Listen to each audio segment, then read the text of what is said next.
Discover insider tricks for reporting shady competitors on Amazon and keeping your brand safe. Also, if you stay until the end of the video, I'm going to be giving you pro tips to make sure you get those competitors removed from Amazon. I'm Josh Hackett, CEO and founder of EHP Consulting Group, and my goal is to help you become and stay a millionaire on Amazon. And the only way to do that is to conquer Amazon together. Let's dive in.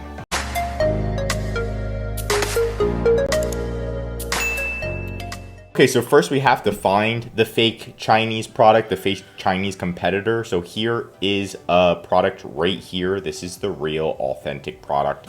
And then we can see a fake Chinese competitor product right here. What we can do is we can actually see if it is from China. So we say sold by Rafna Direct, and we can actually open up who it's sold by. And we can see the business address is a Chinese address. So they are a Chinese competitor. And we already have word that they're copying our client's utility patent. So if we look at the utility patent, this is our client's utility patent. The way that the suction is pretty much, it helps clear out your nose. And the way that its suction comes up is patented. So we want to report them and get them removed from Amazon because they have a lot of reviews. They're definitely taking sales. And now they're launching different colors. It's time to get them removed. Right? So we can actually reach out to them directly and say, hey, you're violating our utility patent. Please get off of Amazon.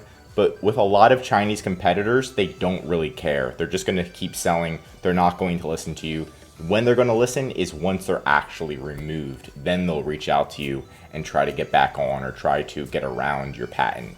But what you want to do to report them is you want to go to brandregistry.amazon.com. Make sure you're enrolled. All you need is a trademark to enroll. Once you're enrolled, you can start reporting competitors. You're just going to go to protect, report a violation, and then you're going to copy the competitor, the one that you need to report. They're ASIN. So B as in boy, here it is, B0C, and then we're going to actually copy that. We're going to say it's in Amazon.com, which is the US. Click search. And now if it's just one seller you want to report, you can just report one seller if you want.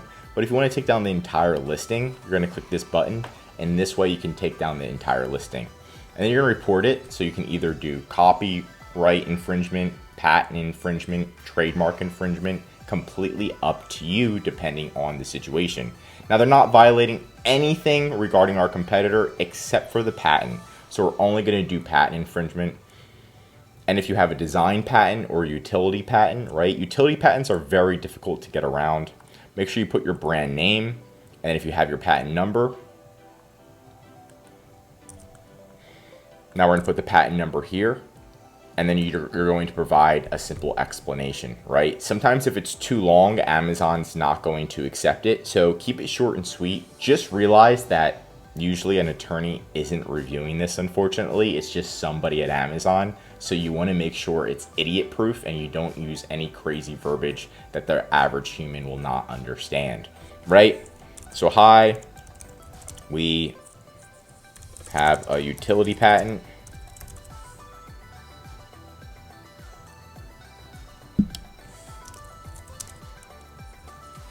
And then you can put the utility patent number.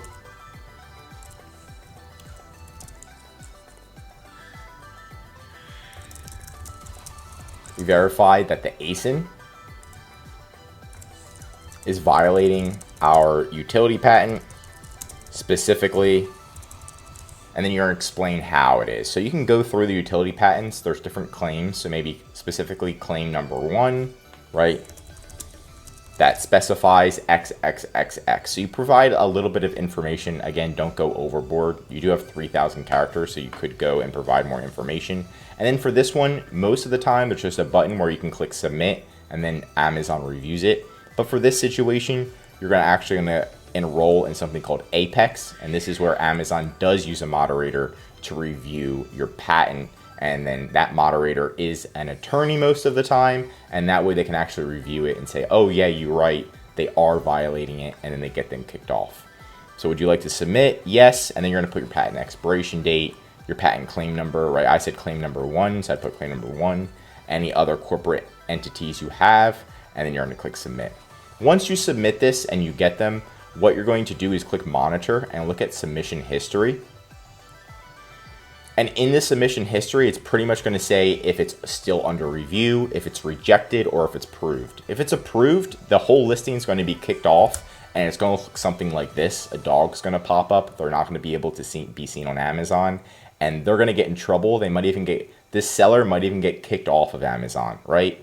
So there's going to be a lot of things if you do get it approved. You know, they can have a little party. But if it's not approved, Amazon's going to email you, or they should email you, on why they didn't accept it. Sometimes there's many different reasons, like you put the wrong patent number. Maybe this is a design patent, not a utility patent. You didn't provide enough information, or maybe Amazon just didn't review it properly, right? So there's a couple reasons, and then when it's under review, you just have to wait for Amazon to give you an update. Now, for staying towards the end of the video, if you're still not getting it approved, like you're reporting somebody, you're not having success, I'm going to be giving you some extra pro tips that experts in the industry use. And then number one is, of course, if it does say denied, don't just report it again. You can actually get kicked off of reporting fakes on brand registry if Amazon thinks you're abusing their policies. So really take your time, figure out why it wasn't approved if Amazon says it was denied. Number two, and this is one of the most important things that most people don't do, and it's doing a test buy. So you have to actually buy this product. If you want, pretty much it's going to increase your chances of success by 90%. That's a pretty big percent. So if you add to cart, you buy it, you check out, it's delivered, you take photos, and then you report it, you can actually say that you did a test buy, go to your orders, and you're going to have an order ID. And when you report it, you're actually going to tell Amazon, hey, I actually did an order.